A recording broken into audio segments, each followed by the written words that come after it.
Hi friends, welcome to our channel Sumati P Mini Vlogs All in One. Today my recipe is బెండకాయ fry. ఇది మన subscriber ఒకరు అడిగారండి. ఇది చాలా సింపుల్గా అండ్ టేస్టీగా ఉంటుంది. తయారు చేసే విధానం ఇప్పుడు చూద్దాం. ముందుగా బెండకాయలను శుభ్రంగా కడిగి ఒక పొడి క్లాత్తో నీట్గా తుడుచుకోవాలి. కొంచెం సేపు ఆరబెట్టుకోవాలి. తర్వాత ముక్కలు కట్ చేసుకొని ఒక పెద్ద ఉల్లిపాయ కూడా కట్ చేసి పెట్టుకోవాలి. సబ్స్క్రైబర్ కోసమే కాదండి, అందరికీ కూడా యూజ్ అవుతుంది. ఇది సింపుల్ అండ్ టేస్టీ అండ్ ఈజీగా కూడా చేస్తున్నాను నేను, చూడండి. ఇప్పుడు మీకు ఈ బెండకాయ ఫ్రై జిగట లేకుండా పొడి పొడిగా ఎలా వస్తుందో కూడా నేను ఇక్కడ ఒక టిప్ కూడా చెప్తానండి, చూడండి. అండ్ ఇలా నీట్గా కట్ చేసుకున్న తర్వాత ఒక కడాయి తీసుకొని అందులో తగిన ఆయిల్ వేసుకోవాలి. మనకు సరిపడా ఆయిల్ వేసుకొని అది వేడయ్యాక కొన్ని తాలింపు గింజలు వేసుకోవాలి. తాలింపు గింజలు బాగా వేగిన తర్వాత మనం తరిగి పెట్టుకున్న బెండకాయ ముక్కలు అండ్ ఉల్లిపాయ ముక్కలు వేసుకోవాలి. ఈ బెండకాయ జిగట రాకుండా నేను ఒక టిప్ చెప్తానండి, మీరు మన వీడియో స్కిప్ కాకుండా చూడండి.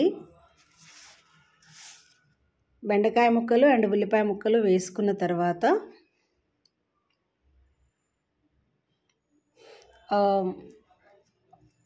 మన గ్యాస్ని కొంచెం సిమ్లో పెట్టుకోవాలి. సిమ్లో పెట్టుకొని తగిన ఉప్పు, పసుపు, తగినంత ఉప్పు వేసుకోవాలండి. తర్వాత మళ్ళీ కొంచెం పసుపు కూడా వేసుకొని బాగా పసుపు కూడా తగినంత వేసుకోవాలి. తగినంత పసుపు వేసుకొని బాగా కలుపుకోవాలి. ఇది కూడా సిమ్లో పెట్టి వేపుకోవాలండి, హై ఫ్లేమ్లో పెట్టొద్దు. అడుగున ముక్కలు అడుగంటుతాయి, అడుగంటిపోతాయి. ఇలా అడుగంటకుండా బాగా తిప్పుకుంటూ ఉండాలి. ఇప్పుడు ప్రజెంట్ జిగట వస్తుంది కదా, ఇప్పుడు ఇక్కడ నేను ఒక టిప్ చెప్తాను, చూడండి.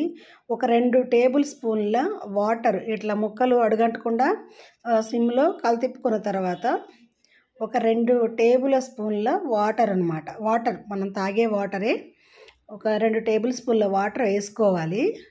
చూడండి, వేసుకున్న తర్వాత మీడియం ఫ్లేమ్ పెట్టాలి, హై ఫ్లేమ్ పెట్టొద్దండి. మీడియం ఫ్లేమ్ పెట్టి కొంచెం సేపు ఆపాలి, తిప్పొద్దు. ఆపిన తర్వాత ఇగో చూడండి, ముక్కలు చక్కగా అలా పొడి పొడిగా వచ్చాయి. చూడండి, జిగట అనేది లేదు. ఇంతకుముందు చూసిన ఉన్న జిగట ముక్కల్లో ఇప్పుడు లేదు. చూడండి, చక్కగా మగ్గాయి. చూడండి, చాలా దోరగా కూడా వేగాయి. మళ్ళీ ఇంకొకసారి తిప్పుకుంటున్నాను. అడుగంటుకోకుండా సిమ్లో పెట్టుకొని తిప్పుకోవాలండి. నీట్గా అలా సిమ్లో పెట్టుకొని తిప్పుకోవాలి. ముక్కలు చాలా దోరగా వేగాయి, చూడండి. ఇప్పుడు మనం దంచి పెట్టుకున్న ఇంట్లో తయారు చేసుకున్న ధనియా పౌడరు అండ్ ధనియా పౌడర్ వేసుకోవాలి. మళ్ళీ మనం ఇంట్లోనే తయారు చేసుకున్న కొబ్బరి పౌడర్ అండి, నేను కొబ్బరి పౌడర్ వేస్తున్నాను. కొబ్బరి కారం అనమాట, అది కొబ్బరి పౌడర్ కాదు, సారీ, కొబ్బరి కారం వేస్తున్నాను. ఇప్పుడు కలుపుకోవాలి. ఇదంతా నేను సిమ్లో పెట్టి చేసుకోవాలండి, హై ఫ్లేమ్ పెట్టొద్దు, ముక్కలు అడుగంటుతాయి. మళ్ళీ కలర్ కూడా మారిపోతాయి అనమాట. కలర్ కూడా మారకుండా పొడి పొడిగా బెండకాయ ఫ్రై చూసారా ఎంత నీట్గా వచ్చిందో. ఇదంతా సిమ్లో పెట్టుకొని చేసుకున్న తర్వాత కారము మసాలా మంచిగా దానికి ముక్కలకు పడతాయండి. తర్వాత కొద్దిగా కొత్తిమీర వేసుకోవాలి, తరిగి పెట్టుకున్న కొత్తిమీర వేసుకోవాలి. మీరు కరివేపాకైనా వేసుకోవచ్చండి, నా దగ్గర లేదు, నేను వేయలేదు, కొత్తిమీర ఉంది, వేసాను. ఇలా కొత్తిమీర వేసి దింపుకోవడమే.